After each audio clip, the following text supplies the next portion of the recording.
sortant d'un même tronc dont les racines plongent directement dans la matière inanimée. Et la paléontologie ne confirme-t-elle pas cette hypothèse? Pas du tout. Tous les groupes biologiques, depuis la bactérie et l'algue bleue jusqu'à l'homme, apparaissent d'un seul coup dans le registre des fossiles, sans aucun lien qui les unisse entre eux. Senza nessun legame deterministico che li connetta. Pourquoi alors tant de gens croient-ils que les fossiles sont une preuve de l'évolution?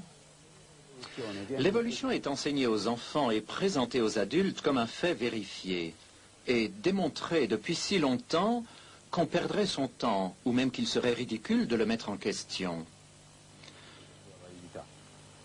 Dans mes deux livres, Après Darwin et la révolution organiciste, je donne les noms de savants bien connus, tels que George Gaylord Simpson et Stephen Jay Gould de l'université de Harvard, qui croient vraiment que l'évolution est un fait incontestable. Il est pourtant d'autres savants, tout aussi connus, qui croient en l'évolution tout en admettant qu'il n'en existe pas de preuves à l'appui, comme par exemple Émile Guillemot de l'université de Genève et J.A. Kerkut de l'université de Southampton. Alors, quelle est la vérité en définitive? Eh bien, il existe un livre qui raconte l'histoire du passé. Ce sont les roches et les restes fossilisés qu'elles contiennent. Il appartient aux paléontologues de déchiffrer ce livre et de donner la réponse. Et que lisez-vous dans ce livre, professeur? Il est clair qu'après 2 siècles environ de recherches très poussées, la preuve paléontologique sur laquelle devrait reposer la théorie de l'évolution est non seulement rare, mais grandement sujette à caution. Car enfin, si l'évolution avait réellement eu lieu, on devrait en trouver des preuves abondantes et incontestables. Les musées devraient regorger de fossiles représentant clairement les transitions entre les différents groupes biologiques. Eh bien, pas du tout. En outre, rien n'indique que cela va changer à l'avenir. Les quelques fossiles qui prétendent montrer une sorte de lien évolutionniste, tels que les amphibiens Ichthyostega et Seymourria, le reptile Probeinognathus, l'oiseau Archaeopteryx et le singe australopithèque appelé Homo habilis sont loin d'être concluants.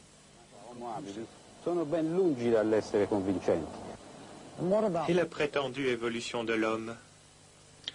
L'idée d'une évolution graduelle de l'homme à partir de créatures telles que les singes australopithèques est sans aucun fondement et doit être absolument rejetée. L'homme n'est pas le chaînon le plus récent dans la longue chaîne de l'évolution.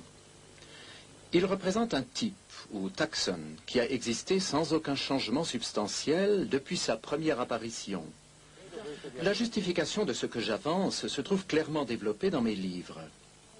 Quelle est donc votre conclusion, professeur? Celle-ci, simplement.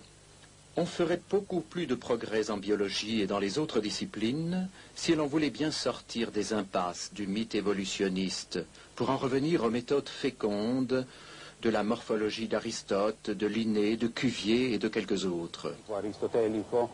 Linneano, Cuvieriano e Giuliano.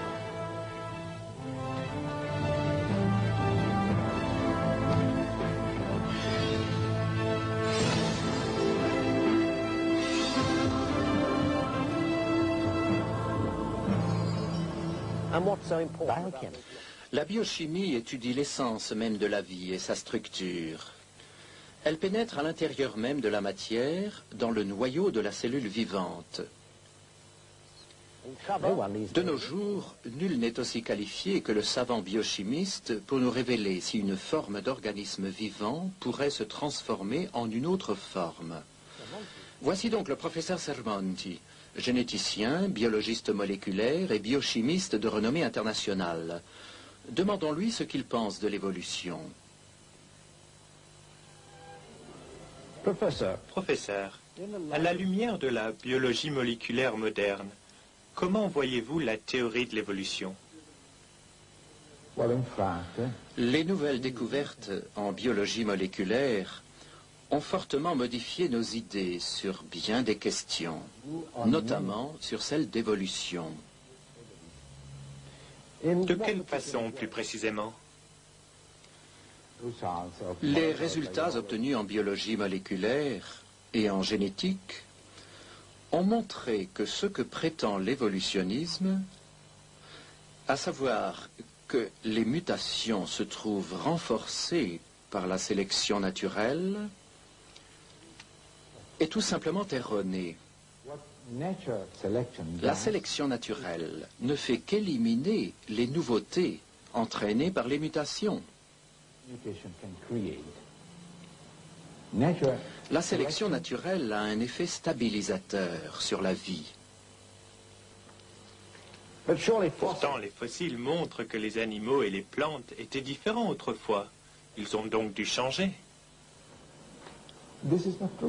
Ce n'est pas vrai. C'est une erreur de croire que si les êtres vivants étaient différents autrefois comparés à ceux d'aujourd'hui, ces derniers seraient dérivés de ceux qui ont disparu, qui se sont tout simplement éteints. Les anciens organismes n'ont pas donné naissance à de nouveaux êtres en disparaissant. Sur ce point, dirais-je, tous les biologistes sont d'accord. Aucun ne soutient que les mammifères dérivent des dinosaures.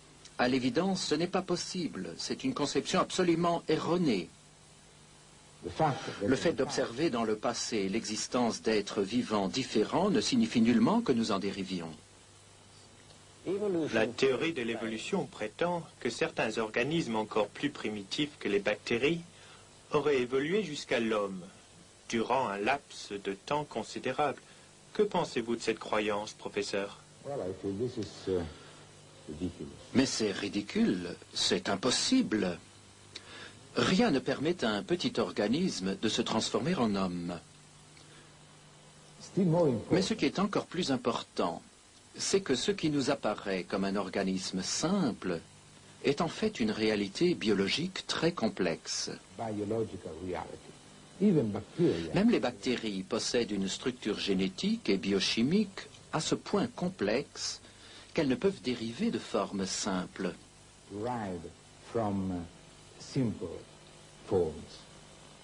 Cela signifie-t-il que tout ce qui est vivant a toujours été complexe depuis l'origine? Parfaitement. C'est ce que montrent précisément la biologie moléculaire et la génétique.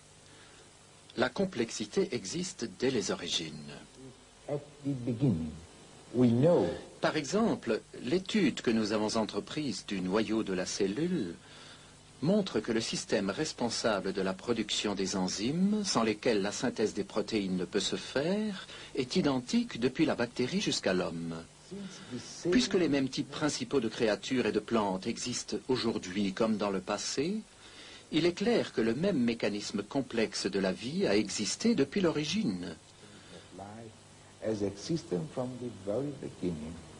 C'est pour le généticien la meilleure preuve que l'évolution biochimique n'a jamais eu lieu.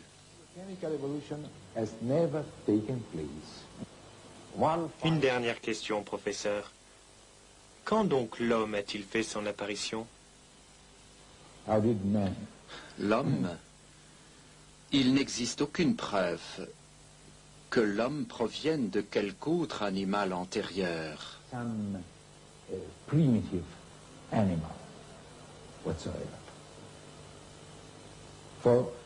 Ce que nous pouvons dire en observant les chromosomes ou l'ADN de l'homme et en les comparant à ceux des autres espèces, c'est que l'homme est un être original. Il ne dérive d'aucune autre espèce. La génétique refuse absolument l'idée que l'homme serait une créature récente provenant d'une forme primitive différente. Cannot be supported by genetic data at all.